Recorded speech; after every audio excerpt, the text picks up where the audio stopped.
saging oh. O mga kapokos. Guwang na. Mga rin namin sa mga asyenda kapokos. Ngaon mig butong or kakain kami ng buko. Ayan, maraming buko oh. Yacho. Ito yung mga luma naming bahay.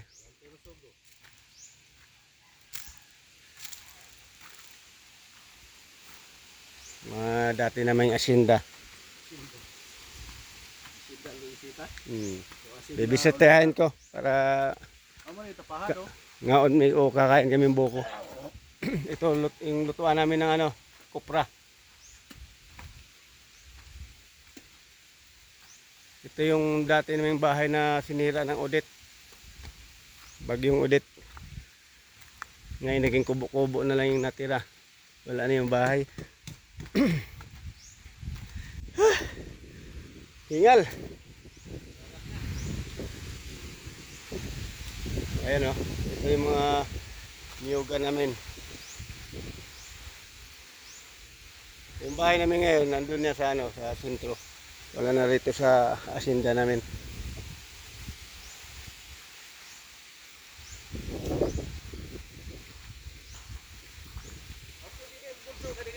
Ganun lagi ko, i-renovate ko. Pag uwi ko sa magidad ako ng 55, i-renovate ko itong lugar na to.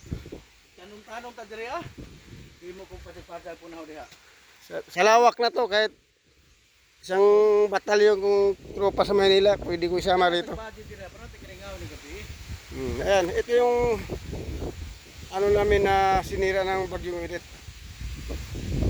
Ito lang natira. Kasi yan, yung mga kubo-kubo. Yung pag nag-edad ako ng 55, ito na yung i-renovate ko para dito na ako titira. Oh, handa. Marami pang prutas rito. Sayang lang napabayaan na nila ni tatay kasi nasa sentro na sila. Gulayon ba? Lawak yun, lang hektarya to. Kahit hanggang dulo-dulo pa to sa amin to. Ilan ka ba? Gulayon ba? Yung mga katropa kung gusto sumama sa akin dito, ayan, marami silang matitirikan ng bahay dito, mapagtaniman.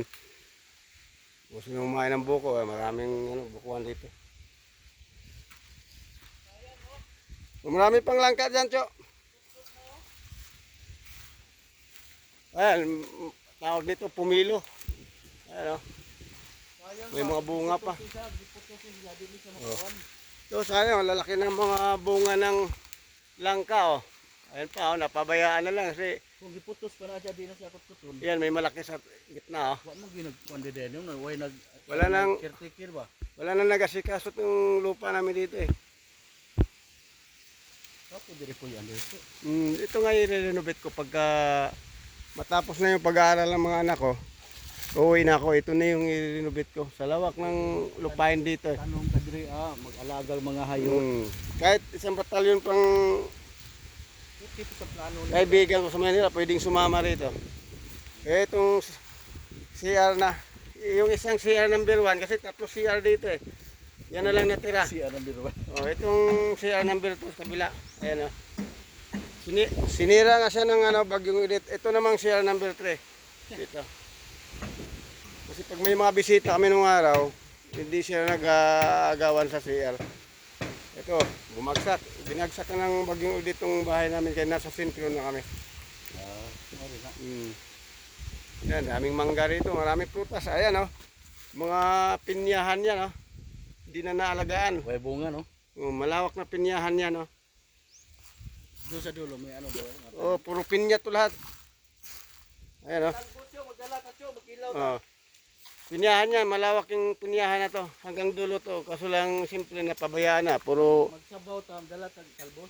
professional na lahat ng kapatid ko nasa gobyerno na. Kaya tinamad na silang mag-asikaso dito sa bukid. Kaya pagka ako, natapos ko na yung papaaral ko sa mga anak ko, dito na, pupokus na ako dito. Dito na ako tatanda. Ayan, lawak yan, oh, hindi ko na, napabayaan na nila, hindi na asikaso. Dapat nga malilinisan itong buong paligid na ito eh. para maging magandang takbo ng mga taniman. Ay, ito medyo malinis konti rito. Ito lang nakayanan ni tatay na linisan. Mga ibang area. Yung ibang area di na kaya.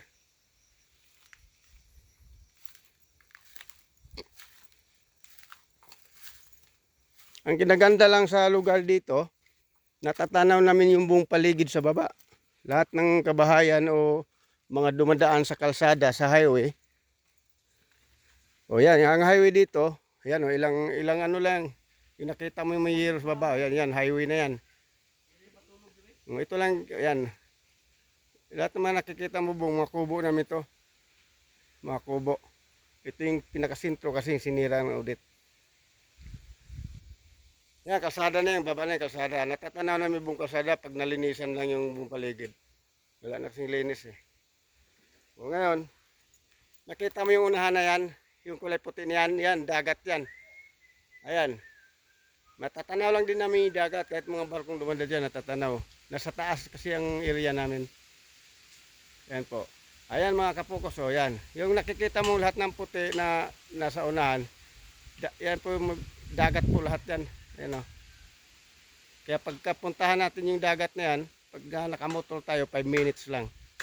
Pag nilakad, siguro mga 10 to 15 minutes. Ayan, dagat yan o. Yung kinaganda sa lugar namin, sa bukid, pero ang lapit ng dagat. Ayan, mga daming tanim ng ano, may mga tanim na kamuti si tatay o. May mga lansunis, ayan, mga lansunis yan. Maraming ang tanim dito kaya sayang nga eh walang nag-asikaso.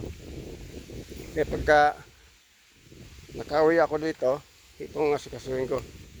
O yung TV namin oh, kawawa yung TV namin, naiwan na lang sa ano, wala na siyang bubong. Naiwan na lang sa baba. Kasi wala, nabasa sa bagyong ulit. Di na mo gana. Hindi na, naiwan na lang siya. O yan, may kuryente rin kayo dito, hindi lang naayos kasi wala na nga nakatira. Mura ka nag-vlog na Nacho.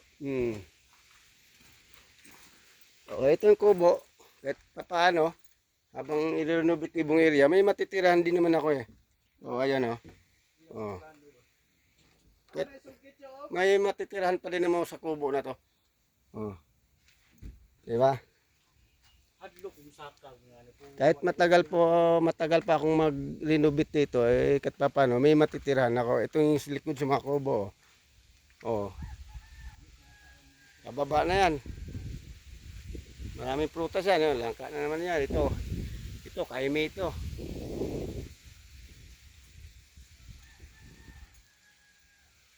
Hanggang dito na lang tayo mga kapugos kasi kakain na kami ng ano. Kakain na kami ng buko. Pagkatapos, bababa kami sa dagat para magdala kami ng tuba. Ayan. Doon na. Maghapon na kami doon sa dagat. Ito, nakikita mo yan. Ayan. Yan, dagat na po yan. Oh. Kita ba? Talagyo rin. Ayan oh. Oh, yan nakita ang puti yan, dagat na yan. 5 minutes lang pag minuto namin dito. Diyan na kami mamaya magiinom maghapon. Isog. Makuha na. Oh, isom natin. Oh, yan. Power ni. Oh, ayan oh. Kita mo yan, dagat na yan oh. Oh.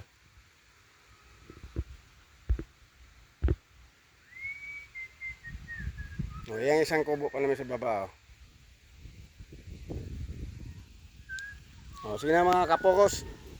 Hanggang dito na lang tayo kasi kakain na kami yung buko. Bye-bye!